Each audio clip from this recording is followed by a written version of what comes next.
that your joy may be full, that your joy may be full.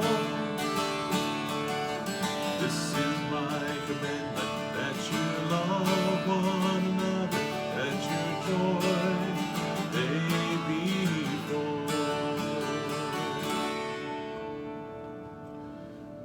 In the Gospel of John, Jesus has this long discourse with the disciples. It is after he has entered Jerusalem. It is a time that they have celebrated the Passover. He has washed their feet.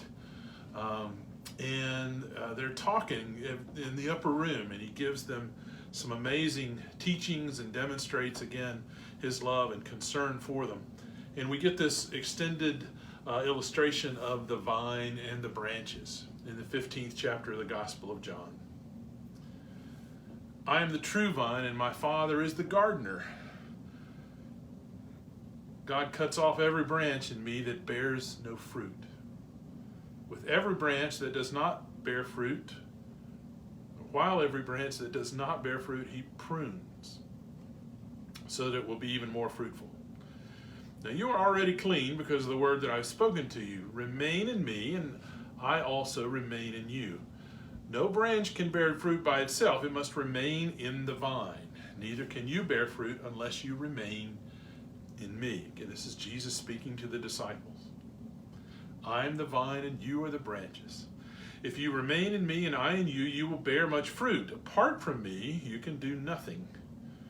If you do not remain in me, you are like a branch that is thrown away and withers. Such branches are picked up, thrown into the fire, and burned. If you remain in me and my words remain in you, ask whatever you wish, and it will be done for you. This is to my Father's glory, that you bear much fruit, showing yourselves to be my disciples. As the Father has loved me, so I have loved you. Now remain in my love. If you keep my commands, you remain in my love, just as I've kept my Father's commands and remain in God's love. I have told you this so that my joy may be in you and that your joy may be complete. My command is this: love each other as I have loved you. Greater love has no person than this, than to lay down one's life for one's friends. You are my friends if you do what I command. I no longer call you servants, because a servant does not know his master's business. Instead, I have called you friends, for everything that I learned from my Father I have made known to you. You did not choose me, I chose you and appointed you that you might go and bear fruit, fruit that will last. And so that whatever you ask in my name, the Father will give you. This is my command: love one another.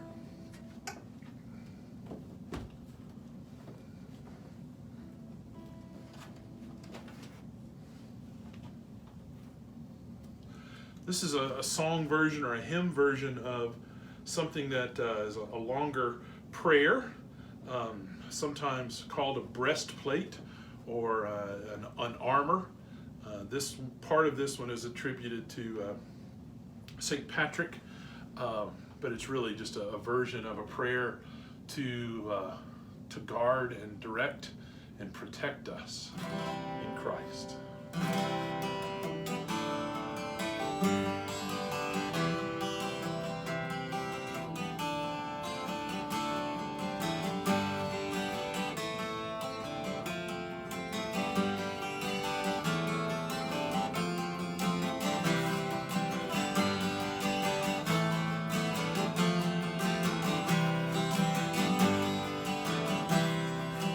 God be the love to search and keep me. God be the prayer to move my voice. God be the strength to now uphold me. Oh Christ, surround me. Oh Christ, surround me.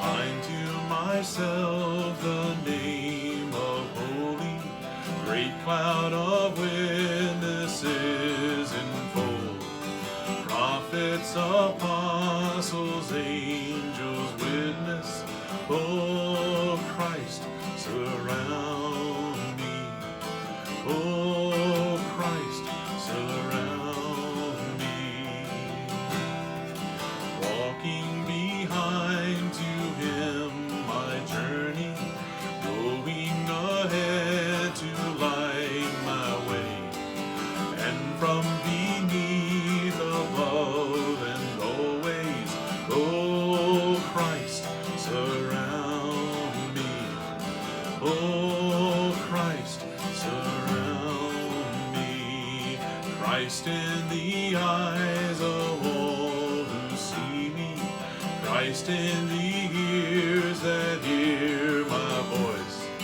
Christ in the hearts of all who know me, oh Christ, surround me, oh Christ, surround me, oh Christ, surround me, oh Christ, surround me.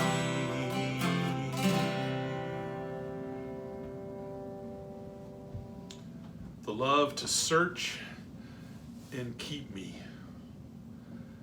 surround me, go before me and after me. This idea of being a branch on the vine and God being the vine dresser, or God being the farmer taking care of us.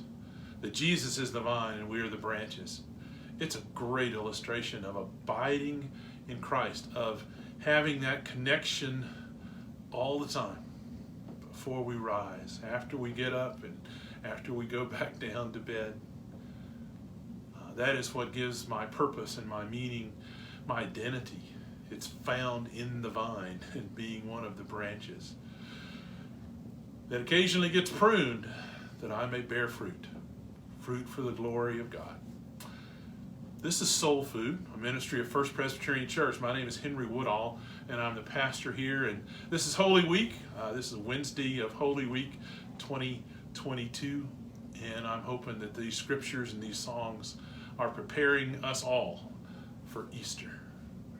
Blessings to your family.